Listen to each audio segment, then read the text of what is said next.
Hello दोस्तों, स्वागत है एक बार फिर से आपका अपने चैनल प्ले इंस्टीट्यूट पे। तो दोस्तों, आज हम dual nature of matter and radiation के अगले वीडियो में आ गए हैं, यानी कि सेकंड वीडियो में, जिसमें हम पीआईक्यू डिस्कस करने वाले हैं। तो इस वीडियो में आपको 4 से 5 पीआईक्यू डिस्कस करेंगे, जिसमें सारे कॉन्सेप्ट्स आपको इलेबोरेट कर देंगे। और उसके बाद में जो पीआईक्यू क्वेश्चंस हैं, ये रिसेंट पीआईक्यूज हैं और इस बार 2024 में भी आने के काफ़ी ज़्यादा चांसेस हैं। तो इन पीआईक्यू को आपको ध्यान से पढ़ना है और उसके बाद में आपको खुद से प्रैक्टिस करना है। वीडियो को पॉज करके आप खुद से दिमाग लगाइएगा। लेकिन उससे पहले मैं आपको थोड़ा कॉन्सेप्ट्स इस बार के इस जो वीडियो में डिस्कस होंगे पीआईक्यूज, उनमें क्या कॉन्सेप्ट्स यूज होने वाले हैं उनको मैं पहले बता देता हूँ। पिछली वीडियो में हमने आइंस्टीन फोटोइलेक्ट्रिक इक्वेशन का कॉन्सेप्ट डिस्कस किया था, उस पर सारे पीआईक्यूज किए थे, जो सही सारे पीआईक्यूज किए थे। इस बार हम थोड़ा ग्राफिकल पीआईक्यूज करेंगे ज़्यादातर, और थोड़ा कैलकुलेशन भी होगा। तो इस बार हम क्या यूज करने वाले हैं, पहली बात तो आपका जो एक ग्राफ होता है, ये होता है फोटो इलेक्ट्रिक करंट, और उसके बाद में इंटेंसिटी। तो कुछ पॉइंट्स मैं यहाँ पे लिख दे रहा हूँ, पहला, दूसरा, तीसरा, 2-3 पॉइंट्स रहेंगे। बहुत ही इंपॉर्टेंट है। अगर आपको इसको इजीली समझ जाओगे तो ठीक है, नहीं तो फिर ग्राफिकल बहुत ही डिफिकल्ट हो जाता है। मैं सारी चीज़ें बहुत ही कंक्लूड करके लाया हूँ, उसको मैं बताऊँगा आपको, तो आप समझ जाओगे चीज़ें। ठीक है। तो सबसे पहला चीज़ होता है कि जो जब मैटर मतलब जैसे जो आपका प्लेट होता है, यानी कि मेटल होता है, उस पर जब रेडिएशन पड़ता है, यानी फोटॉन्स जब उस पर पड़ते हैं, तो उसमें से एक जनरेट होता है, इसे कहते हैं आई, फोटो इलेक्ट्रिक करंट। जो फोटो इलेक्ट्रिक करंट जनरेट होता है, तो इंटेंसिटी के साथ कैसे वेरी कर सकता है, मतलब जो फोटो इलेक्ट्रिक करंट है वो इंटेंसिटी के डायरेक्टली प्रोपोर्शनल होता है। ठीक है। मतलब ये फोटो इलेक्ट्रिक करंट है, ये इंटेंसिटी ऑफ फोटॉन्स या इंटेंसिटी ऑफ रेडिएशन के कैसे डिपेंड करेगा, ये डायरेक्टली प्रोपोर्शनल होता है। तो इसका ये ग्राफ होगा, ये याद रखना, और ये पॉइंट भी याद रखना, बहुत इंपॉर्टेंट पॉइंट है। आपसे असर्शन रीजनिंग में डायरेक्ट पूछ सकता है। ठीक है। तो और दूसरा एक ग्राफ होता है जो बहुत इंपॉर्टेंट होता है आपका, ये वाला ग्राफ। ये होता है आपका फोटो इलेक्ट्रिक करंट, इसको मैं सिंपली आई लिख दे रहा हूं। ठीक है। इसको आई को फोटो इलेक्ट्रिक करंट ही मानिएगा। उसके बाद में आपका ये जो है, क्या कहते हैं, कलेक्टर प्लेट पोटेंशियल।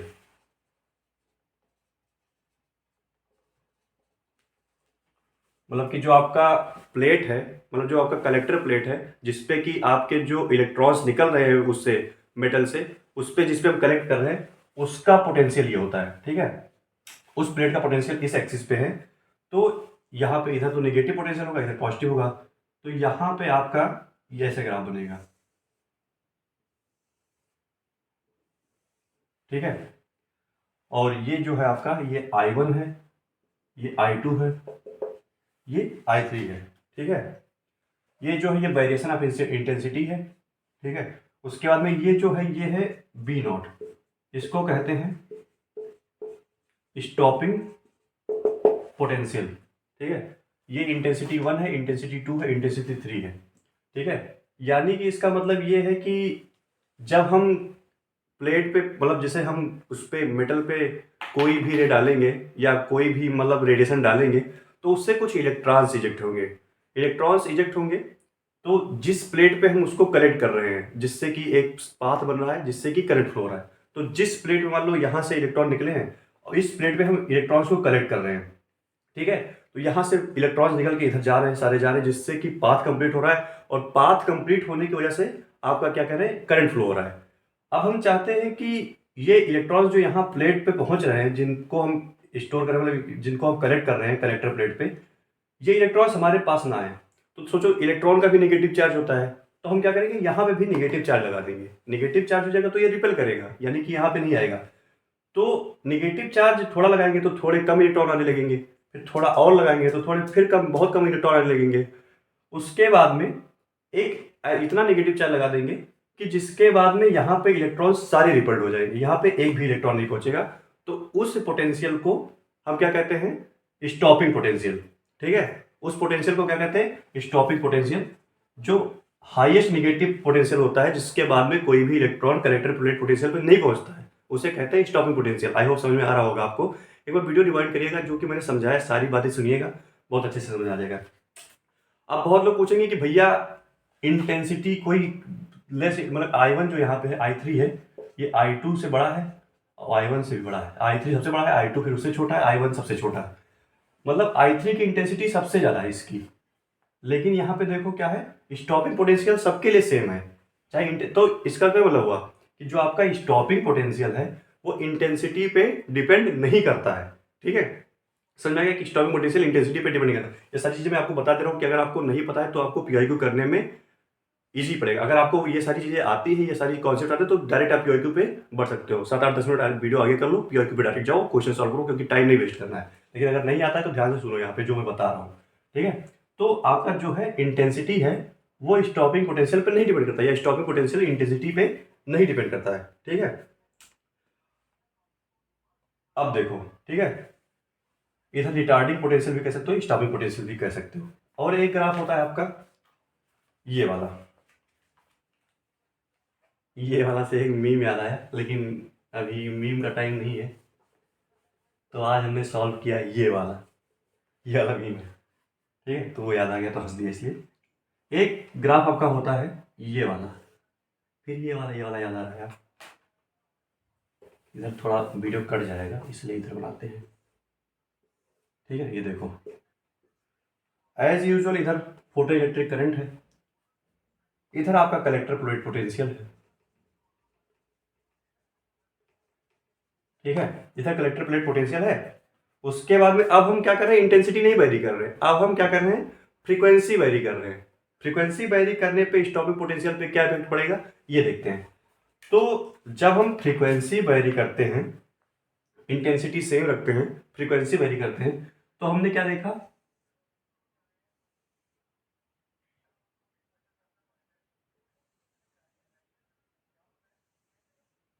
कि एक पॉइंट के बाद सैचुरेशन करंट आ जाता है।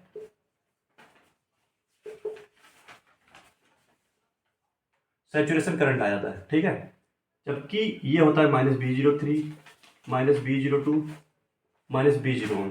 ठीक है, तो जब इंटेंसिटी वेरी करते हैं तो स्टॉपिंग पोटेंशियल चेंज होता रहता है। मतलब कि जो आपका स्टॉपिंग पोटेंशियल है वो किसका फंक्शन है, वो फंक्शन है आपका फ्रीक्वेंसी का। तो दूसरा पॉइंट आगे आप क्या लिख सकते हो कि जो स्टॉपिंग पोटेंशियल है वो किस पे डिपेंड कर, वो स्टॉपिंग पोटेंशियल किस पे डिपेंड करता है, आपका फ्रीक्वेंसी पे। और तीसरा चीज आपका स्टॉपिंग पोटेंशियल है वो किस पे डिपेंड करता है, फ्रीक्वेंसी पे। और जो आपका सैचुरेशन करंट है, या क्या कह सकते हैं, फोटो इलेक्ट्रिक करंट, ठीक है, वो किस पे डिपेंड करता है, आपका इंटेंसिटी पे। तो ये 3 पॉइंट आपको याद रखने हैं क्वेश्चन सॉल्व करने के लिए। इस पे कई सारे क्वेश्चंस आपको मिल जाएंगे, पॉइंट्स में क्वेश्चंस आते हैं, 2-3 क्वेश्चन जो बड़े वाले क्वेश्चन आते हैं उसमें 2-3 पॉइंट दे रहता है, ये एक पॉइंट में ये क्वेश्चन पूछ लिया कि क्या डिपेंड करता है। तो बहुत सिंपल वे में आपको मैंने बता दिया कि ये चीजें होती है। ठीक है, और एक ग्राफ और होता है जिसको मैं बता दूंगा आपको कि एक थ्रेशोल्ड फ्रीक्वेंसी नाम की चीज आपने सुनी होगी कि जो मेटल होता है इस पे मान लो इसकी थ्रेशोल्ड फ्रीक्वेंसी आपने न्यू नॉट है, आपने पहले न्यू 1 डाली, इससे कोई इलेक्ट्रॉन रिजेक्ट नहीं हुआ, न्यू 2 डाली, कोई इलेक्ट्रॉन रिजेक्ट नहीं हुआ। जब तक न्यू नॉट के बराबर या न्यू नॉट से ज्यादा की फ्रीक्वेंसी आप इस मेटल पे नहीं डालोगे तब तक कोई इलेक्ट्रॉन रिजेक्ट नहीं होने वाला है। उसे क्या कहते हैं, थ्रेशोल्ड फ्रीक्वेंसी। ठीक है, उसे कहते हैं थ्रेशोल्ड फ्रीक्वेंसी। तो ये कॉन्सेप्ट याद रखना कि थ्रेशोल्ड फ्रीक्वेंसी क्या होता है, बहुत ही इजी क्वेश्चन पूछ सकता है, वाइवा में भी आपसे पूछ सकता है और पेपर में भी आ सकता है ये क्वेश्चन। तो थ्रेशोल्ड फ्रीक्वेंसी ये चीज होती है। अब इसी पे एक ग्राफ होता है किसके किसके बीच में, स्टॉपिंग पोटेंशियल,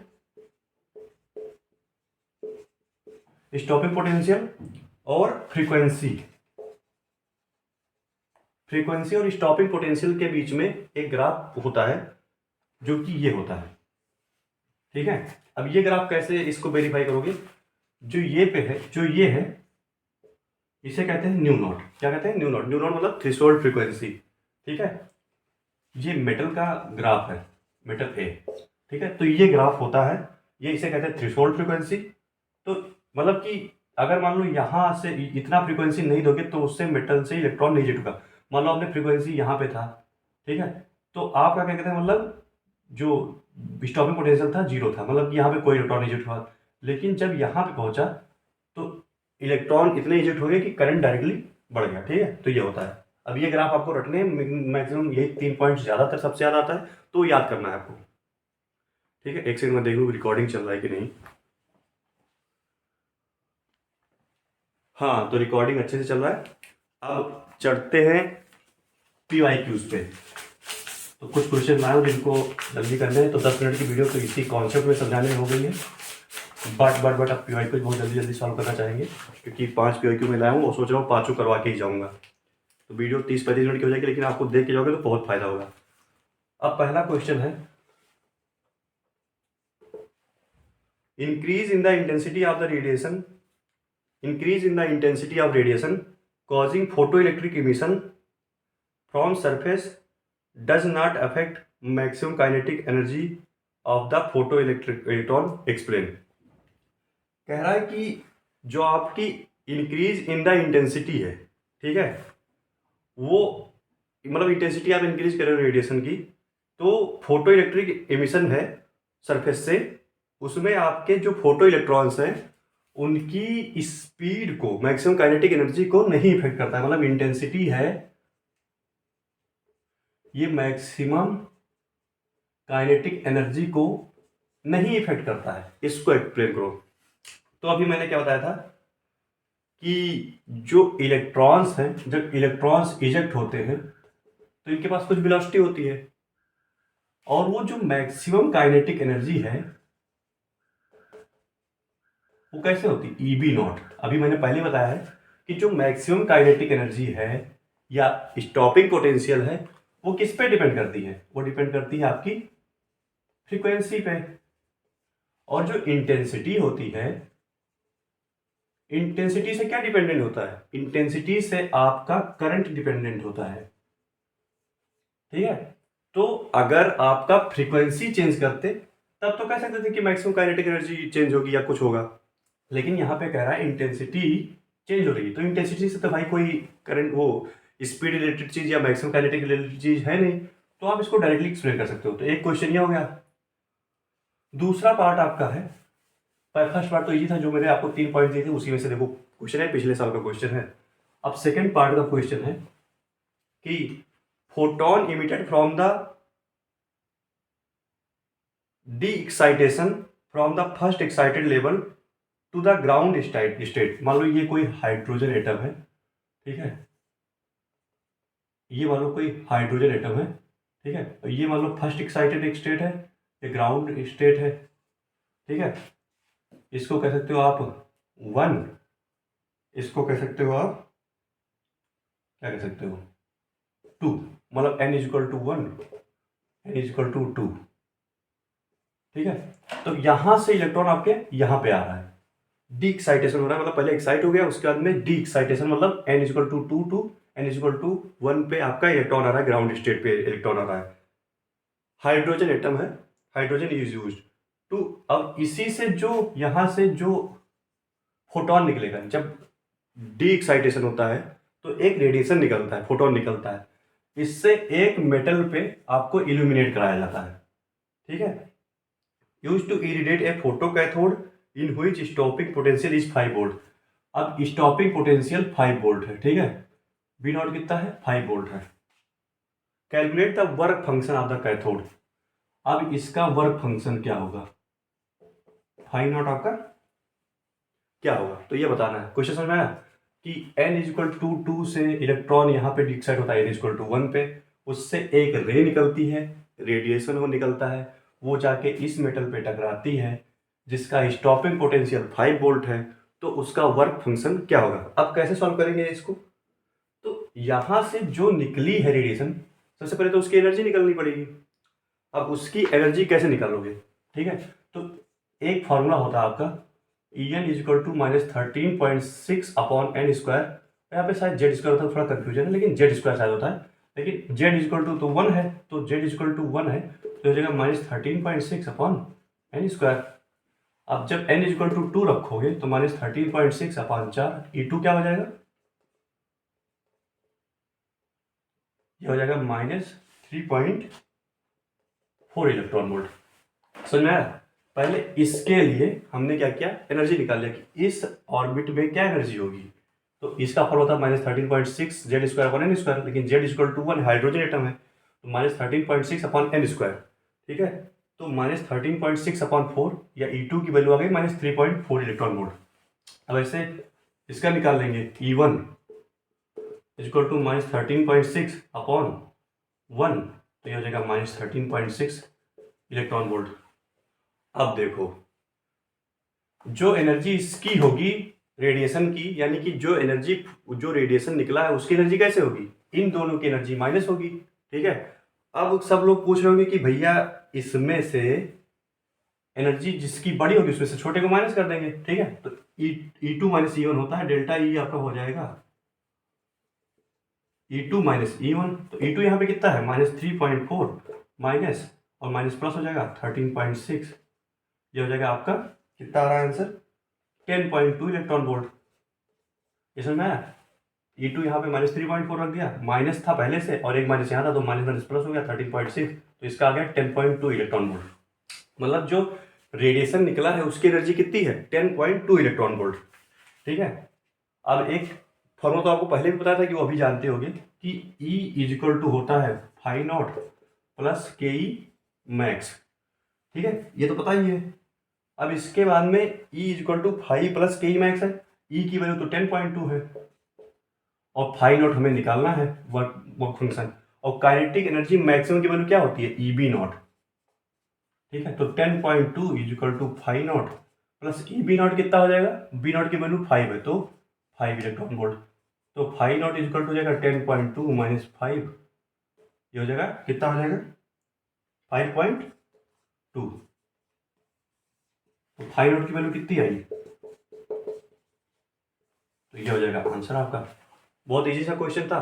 सबसे पहले इस रेडिएशन की एनर्जी निकाल ली, इन दोनों की एनर्जी गैप से। ठीक है, इसकी एनर्जी निकाल ली, फिर उसके बाद में बी नॉट दे ही रखा था, डायरेक्ट इस फॉर्मूले पुट किया, फाई नॉट की वैल्यू आ गई, आंसर। तो ये क्वेश्चन हो गया। अगला क्वेश्चन बात करते हैं।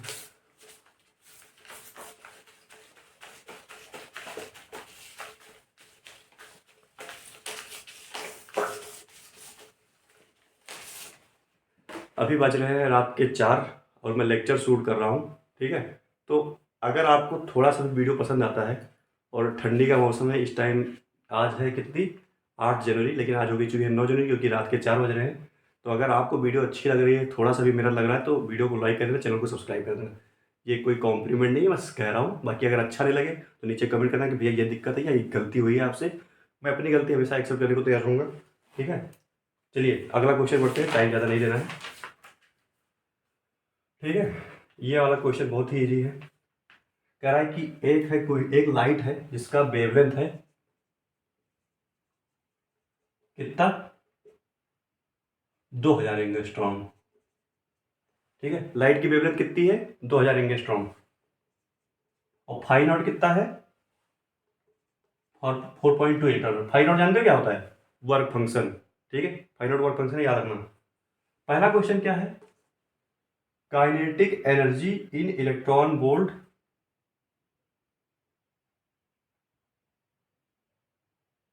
Of fastest electron. मैं खुद ही लिख के कंफ्यूज हूँ क्या लिखा हूँ, मेरी राइटिंग बहुत गंदी है, आपको पता ही चला होगा। Kinetic energy of in electron volt निकालनी, किसमें निकालनी है, in electron volt of fastest electron. ठीक है, अब ये क्वेश्चन करना है। तो एक फॉर्मूला बताया था, अगर याद होगा, कि E is equal to 1240 lambda in nanometre, ये इलेक्ट्रॉन वोल्ट में आता है। लेकिन यहाँ पे तो ये लेमडा जो है आपका, ये किस में दे रखा है, एंगस्ट्रॉम में दे रखा है, तो चेंज कर लो भाई। आपको भी पता है 2000 इंटू एंगस्ट्रॉम को क्या लिख सकते हो, 10⁻⁻10 मीटर, और नैनोमीटर में कितना होता है 10⁻⁹, तो इसको लिख सकते हो 2000 इंटू 10⁻⁹ इंटू 10⁻⁻1। सिंपल सी बात है, ये हो जाएगा आपका नैनोमीटर। एक जीरो ऐसे हटा गया, जीरो काट दोगे तो 200 नैनोमीटर। सिंपल सी बात है, कोई दिक्कत, अगर दिक्कत है तो कमेंट में लिख के देना कि ये दिक्कत है। तो ये लेमडा नैनोमीटर में आ गया, तो 1240 अपॉन 200 ये इलेक्ट्रॉन वोल्ट में आ जाएगा। ठीक है, तो अगर इसको सॉल्व करोगे तो आपका आ जाएगा 6.2 इलेक्ट्रॉन वोल्ट, मतलब आपकी एनर्जी कितनी आ गई 6.2 इलेक्ट्रॉन वोल्ट। अब काइनेटिक एनर्जी मैक्सिमम का फॉर्मूला आपको 4 बार बता चुका हूं कि ये होता है E माइनस फाइव नॉट। तो E कितना है 6.2, फाइव नॉट कितना है 4.2, तो ये आएगा 2.0 इलेक्ट्रॉन वोल्ट। आंसर आ गया, बहुत इजी क्वेश्चन था। अगर इसमें भी कोई दिक्कत आ रही तो भैया एक बार आप फिर से कॉन्सेप्ट को प्रैक्टिस करो, फॉर्मूले को फिर से याद करो। कुछ चीज़ें यूनिट कन्वर्जन है, थोड़ा सा फॉर्मूला है, थोड़ा सा दिमाग लगाना है, सिंपल सा है यूनिट। 7 से 8 नंबर इस यूनिट से आके कंफर्म है और आ जाएंगे। जितना मैं पढ़ा रहा हूँ उससे जब बाहर नहीं पढ़ना पड़ेगा, इतने में ही आ जाएगा।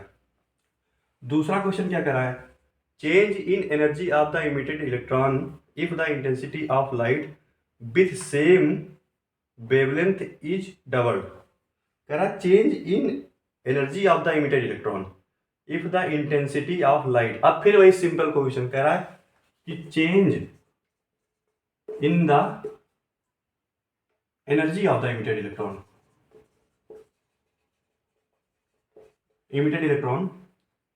if the intensity of light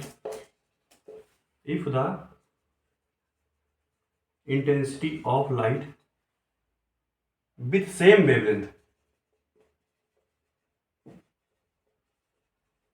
wavelength is double।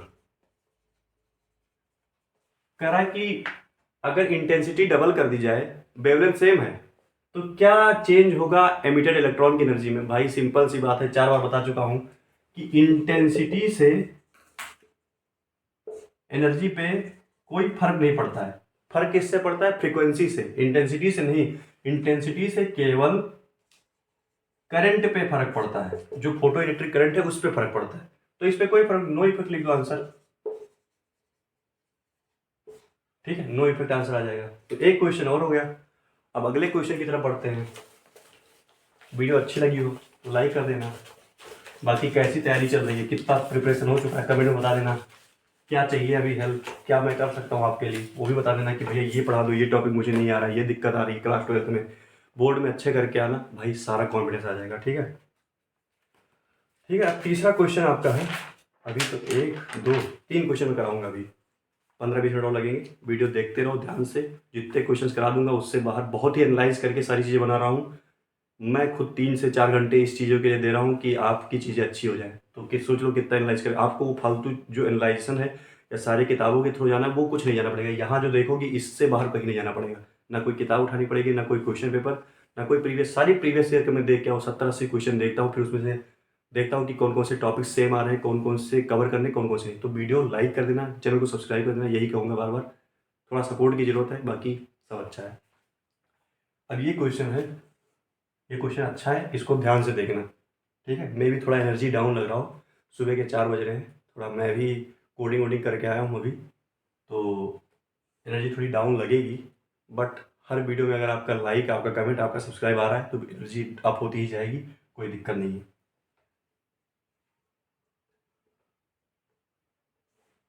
ठीक है। ये आपका क्या है इधर, बी स्क्वायर मैक्स।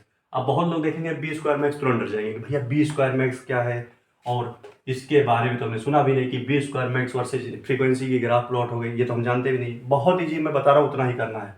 एक ही इक्वेशन है आपके पास, उसी पे चलना है, उसके बाहर नहीं जाना है, उसी से सारा क्वेश्चन होंगे।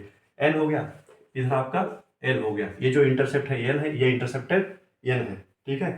अब आपका पूछ रहा है पहला क्वेश्चन कि प्लैंक्स कांस्टेंट, पहला है प्लैंक्स कांस्टेंट निकालो, इनके टर्म में कैसे निकालोगे। अब देखो, आपको पता है कि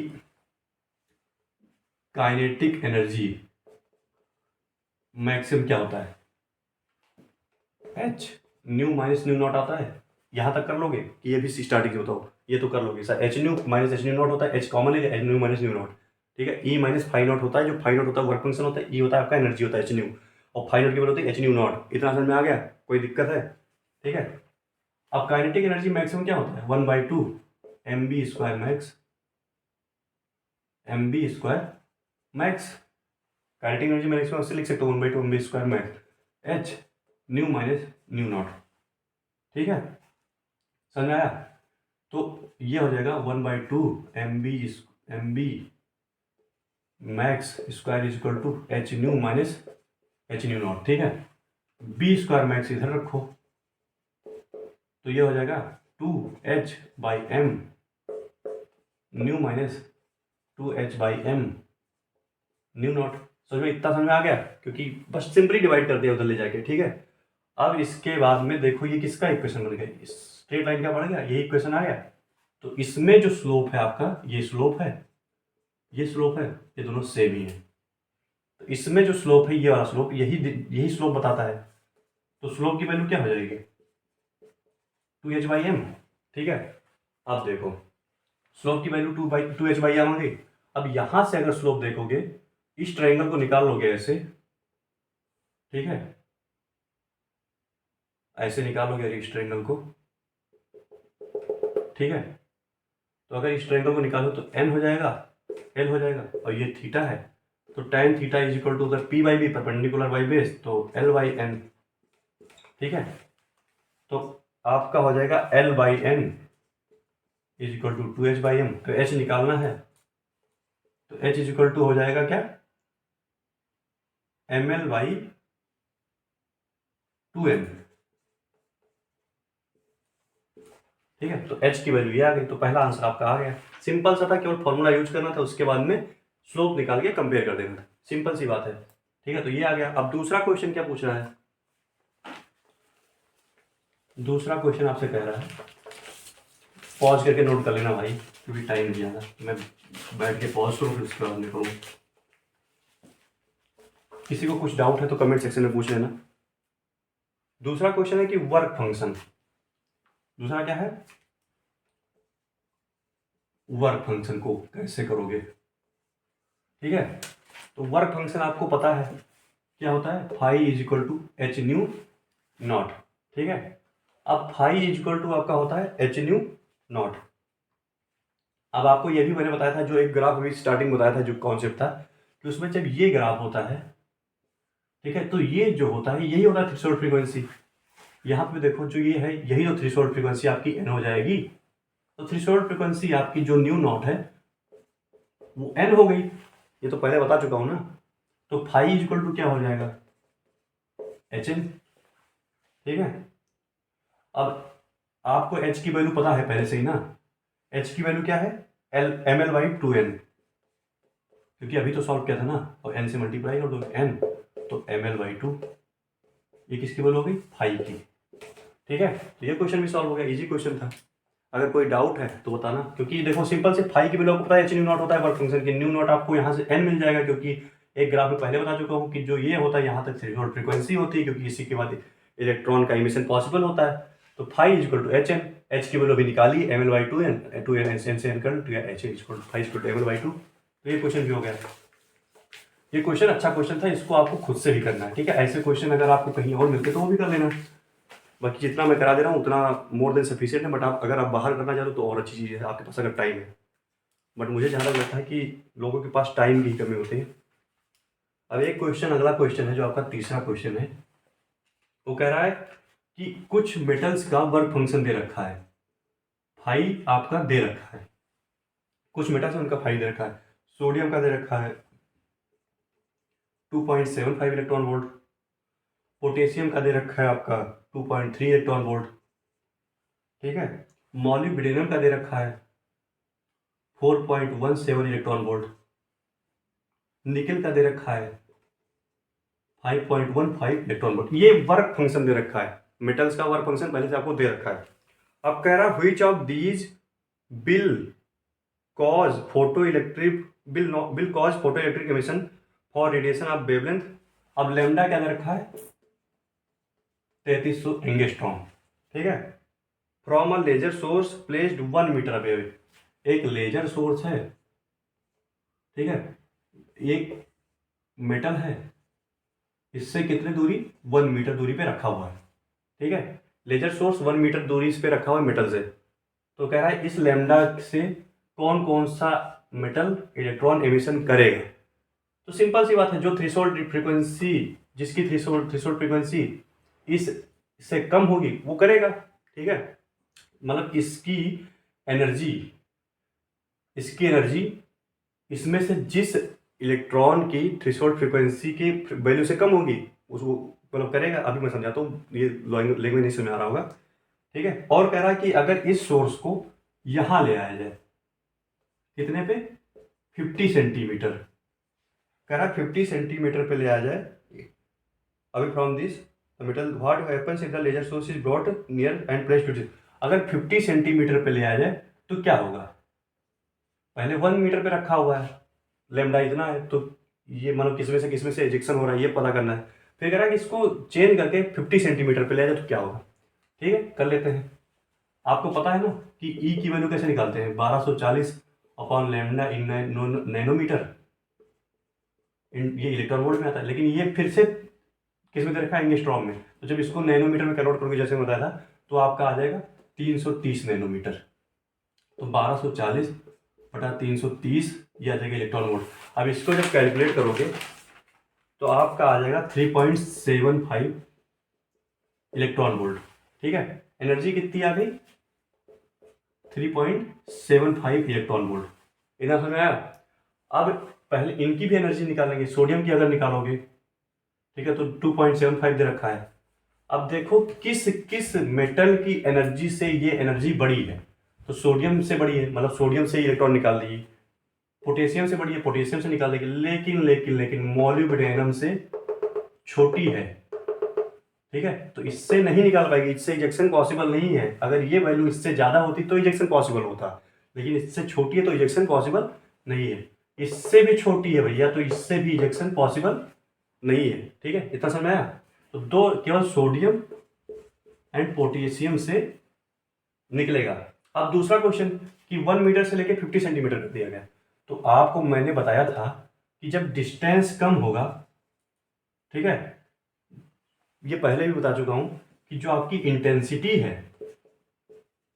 ठीक है, वो इनवर्सली प्रोपोर्शनल टू है डिस्टेंस के, ठीक है, आर स्क्वायर के। तो डिस्टेंस जब कम होगा तो आपकी इंटेंसिटी बढ़ जाएगी। समझ में, जब डिस्टेंस कम कर दिया तो इंटेंसिटी बढ़ गई। मतलब पहले समझ लो कि कहीं से यहाँ से लाइट दिखा रहे हो 1 किलोमीटर दूर, तो थोड़ा कम लाइट जाएगी, लेकिन जब पास में चले जाओगे आधा किलोमीटर तो थोड़ी ज़्यादा लाइट जाएगी, तो इंटेंसिटी बढ़ गई।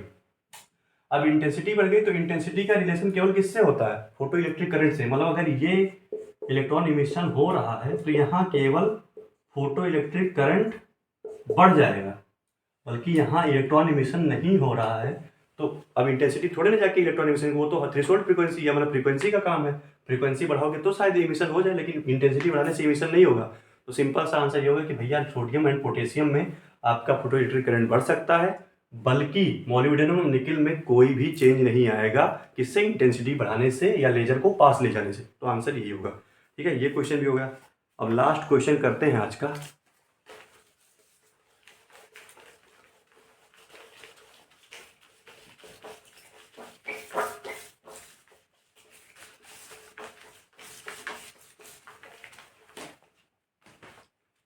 क्वेश्चन नंबर 5 है, क्वेश्चन नंबर 5 है आपका, ये लास्ट क्वेश्चन है।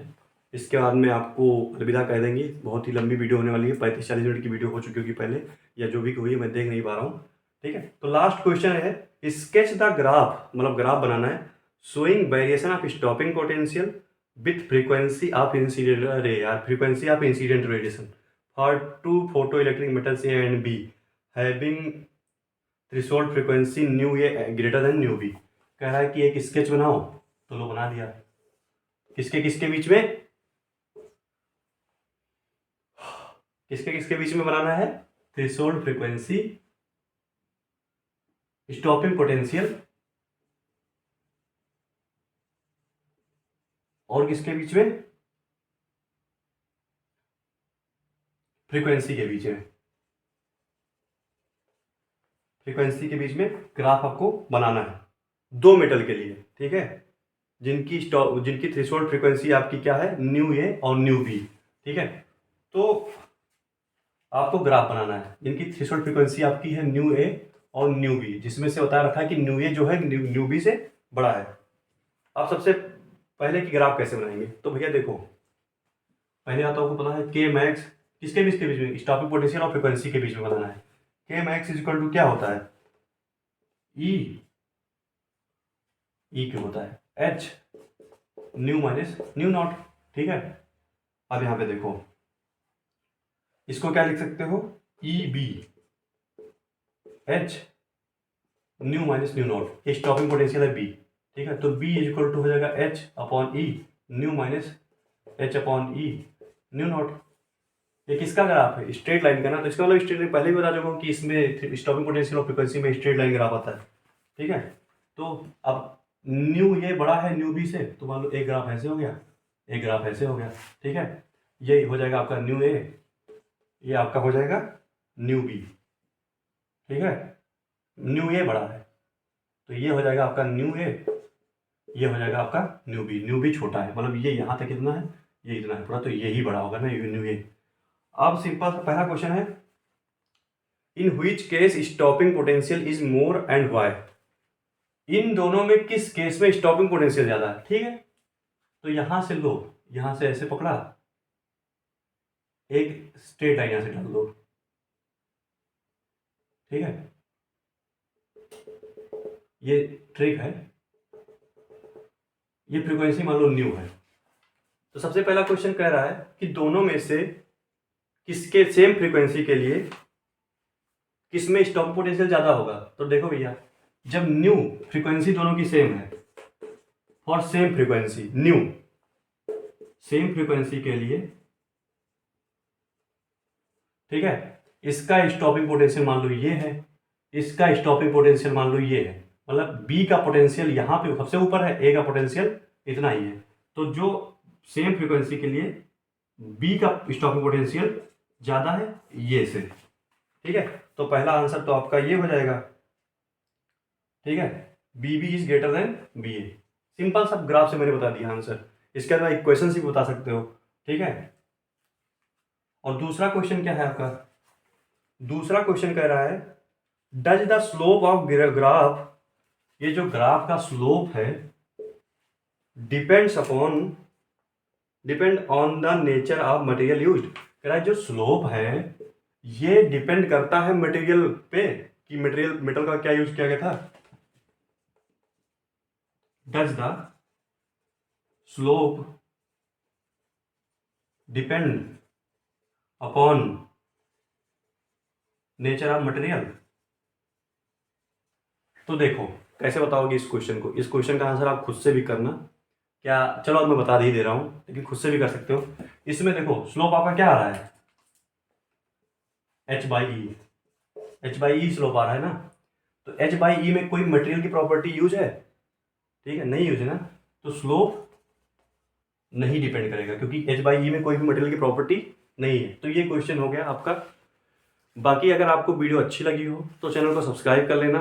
अभी रात के बज रहे हैं 4:30 और मैं अभी वीडियो शूट कर रहा हूँ। अभी मुझे जाके सोना है, सुबह 8:30 बजे कॉलेज जाना है, ठीक है। तो मुझे 3-4 घंटे की नींद मिलेगी, फिर कल आपके लिए वीडियो शूट करना है। काफ़ी ज़्यादा हेक्टिक शेड्यूल है कॉलेज का, उसके बाद में अपना खुद का काम, फिर उसके बाद में सारी चीज़ें अरेंज करना। बट हम आपके लिए डटे हुए हैं, जुटे हुए हैं। आपको भी थोड़ा सपोर्ट दिखाना है, वीडियो शेयर करनी है अपने दोस्तों के साथ जिनके लिए ये फ़ायदेमंद हो सकती है। इसके बाद में हम बहुत ही सारी चीज़ें आपके लिए लेके आने वाले हैं, ठीक है। तो वीडियो को लाइक कर देना, चैनल को सब्सक्राइब कर देना। हाँ, डर के नहीं रहना है, मतलब कि एग्ज़ाम के प्रिपरेशन से नहीं डरना है या एग्ज़ाम का फेयर नहीं लेना है। अपने अंदर क्या करना है, मोटिवेशन बनाए रखना है और खुद का मोटिवेशन खुद बनो। किसी से कुछ मोटिवेशन लेने की ज़रूरत नहीं है, खुद से सारी चीज़ें सोचो, प्लान करके रखो। एक ऐसा माइंड बनो कि जिससे कोई भी आपको पीछे ना छोड़ सके। आप खुद को अपने इस तरह ऊपर रखो, इतना लेवल अप करके रखो कि चीज़ें आपको पीछे छोड़ ही ना पाए। अपना माइंडसेट इतना बना के रखो कि अगर कोई एक कदम सोच रहा है उससे 10 कदम पहले ही सोच के रखे रहो कि क्या करना है आपको। तो इस तरह इंसान बनना है। बाकी कोई भी एक पेपर आपका ये नहीं डिसाइड करेगा या कोई भी एक रिजल्ट ये नहीं डिसाइड करेगा आप लाइफ में क्या करोगे, ठीक है। तो चलते रहना है, करते रहना है और लड़ते रहना है, ठीक है। मिलेंगे नेक्स्ट वीडियो के लिए, धन्यवाद। अभी वीडियो जिसके आने वाली है भागना मत, 2-3 वीडियो इसकी और आएगी जो कि डुअल नेचर पे ही बेस्ड होगी। इसके बाद में आपका इतना अच्छे से तैयार हो जाएगा कि आपको कहीं और देखने की जरूरत नहीं पड़ेगी। तो मिलते हैं नेक्स्ट वीडियो में, तब तक के लिए धन्यवाद। और सुधीर भैया को सब्सक्राइब कर लेना है कि प्री इंस्टीट्यूट को, चैनल को सब्सक्राइब कर लेना, नहीं तो बहुत मारे जाओगे, ठीक है। मिलते हैं नेक्स्ट वीडियो में, तब तक के लिए धन्यवाद, बाय बाय।